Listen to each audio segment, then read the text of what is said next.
Thank you very much. Isn't that the cool thing about comedy? You don't have to do all these lights and explosions. You just stroll out and like, how are you? So I'm in a fantastic mood. My wife just won $2,500 on the instant teller machine out in the lobby. If you want to talk to her, she's locked in the dressing room the rest of the night. And I remind myself every night before I walk out here, it's like, okay, everybody you're going to be talking to tonight is going through some kind of a struggle. It might be a physical struggle, it might be a financial struggle, especially after tonight. Might be an emotional struggle, but everybody's going through some kind of struggle. And that's why my whole life, I'm like, just be nice to people. You don't know their story, you don't know what they're going through. And I'm not naive enough to think laughter makes people's struggle go away. But I do think laughter is the release valve that keeps the boiler from exploding. So whatever your struggle is, put it on the shelf for an hour and a half, all right? We'll pick it up on the way out. So talking about struggles, I read today that out of the 330 million people that live in the United States, about 2,500 get bitten by a poisonous copperhead snake every year. You're looking at Mr. Lucky. And seriously, I got bitten by a snake 5 weeks ago, and you're like, oh my gosh, Jeff, tell us the story. Rest easy, I will. All right, so where we live, there's a lot of trees and above ground power lines, and so the trees are always falling on them. So when we built our house, they said get a generator because the electricity goes out here a lot, so we got a generator. About 5 weeks ago, I wake up 3:30 in the morning and I hear the generator running, then it goes off, then I hear it turn back on again. And I'm like, well, crap, is the generator broken? So I slip out of bed, I get a flashlight, and I grab my phone, because I might have to Google how do you fix a jacked up generator. And let's be honest, when it comes to fixing things, YouTube videos are the patient father none of us have, right? You can fix anything with a YouTube video. You can build a Saturn rocket from things you find in your garage with a YouTube video. It's that easy. So I slip outside, I'm barefoot, got on baggy shorts and a t-shirt, and the generator is on the side of the house. There's like a set of brick stairs down to the basement level. And as I step on the top step, I step right on top of a copperhead snake, and he sinks his fangs into the top of my foot. And when I tell this, half the time people are like, did you see the snake? I think, let me get a mirror. How stupid do I look? Yeah, I'm barefooted, but let me go over there and step on this joker and let's just see what happens there. So I don't blame the snake. I mean, I stepped right in the middle of his back at 3:30 in the morning. And if you stepped on my back at 3:30 in the morning, I'm going to bite you. Or at least punch you in the nuts or something. I mean, so I don't blame the snake, but in fairness to me, it was my property. And he's trespassing. Now, if he'd have come to me when I bought the place and said, hey, Jeff, let me make you an offer. What say I chip in like $2,000 a year towards your property taxes, and at night you let me come into your yard and eat whatever frogs and mice I might find. And I would say, let's make it $2,500. And a caveat, if I should come outside at night, you're not allowed to bite me. And he would say, okay, I can live with that. And I would say, well, Mr. Slithers, I think we have a deal.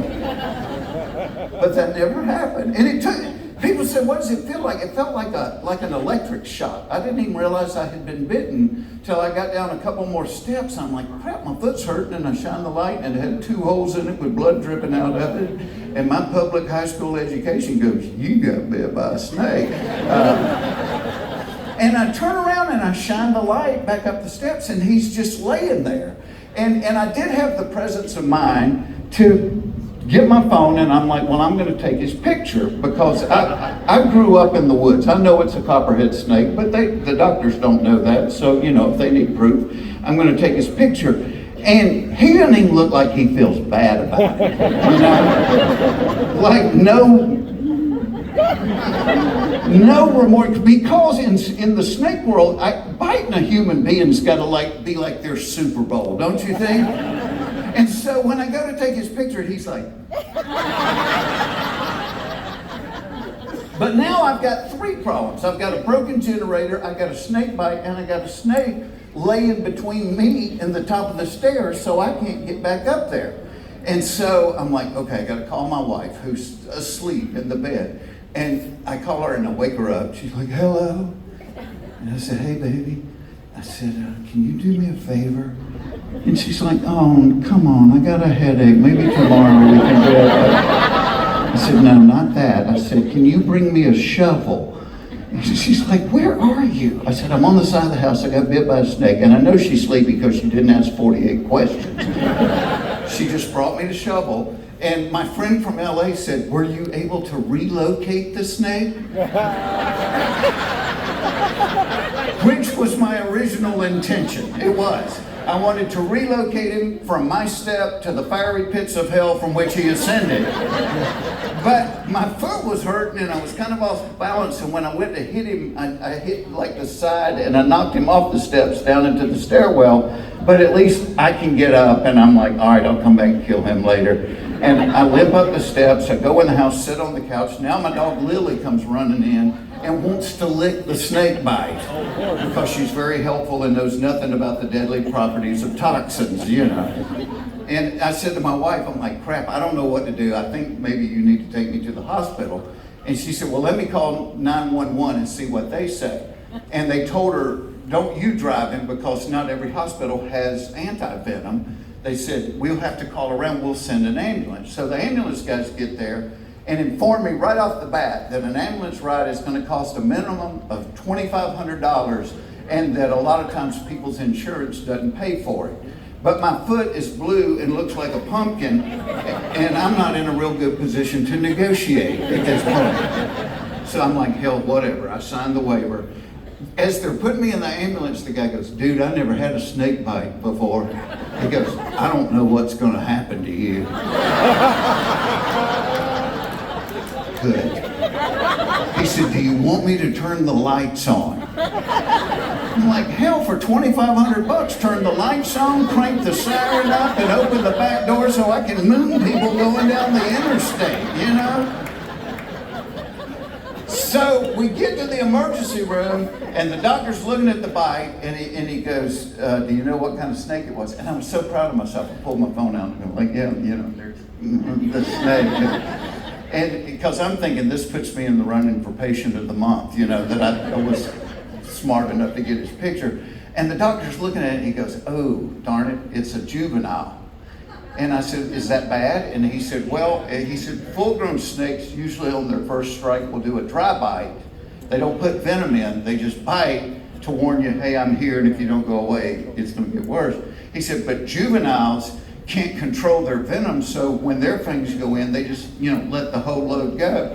And I'm thinking, well, you know, when I was a juvenile, I was kind of the same way. I couldn't control my venom very well either, and then he informs me, take a stab, how much a vial of anti-venom costs. $2,000, $5,000, $100,000. I'm like, what? He goes, yeah, it's going to be about $100,000, so I hope your insurance will pay for it. And it's 3:30 in the morning. I can't call the insurance company and go, hey, what's your position on anti-venom? And I'm thinking, I'm in the wrong business. I need to get snakes and just milk snakes all day long. But then I got to thinking, you know, it probably takes forever to fill up a vial because their boobies are so small, you know, like tweezers on them or something. And when he says it's $100,000, I look over at my wife, and we've been married 38 years, so I know what she's thinking without her saying it. And she looks at the doctor, and because I know she's thinking, do you know how many shoes I can buy with $100,000? She asked the doctor, she goes, would he die if you didn't give it to him?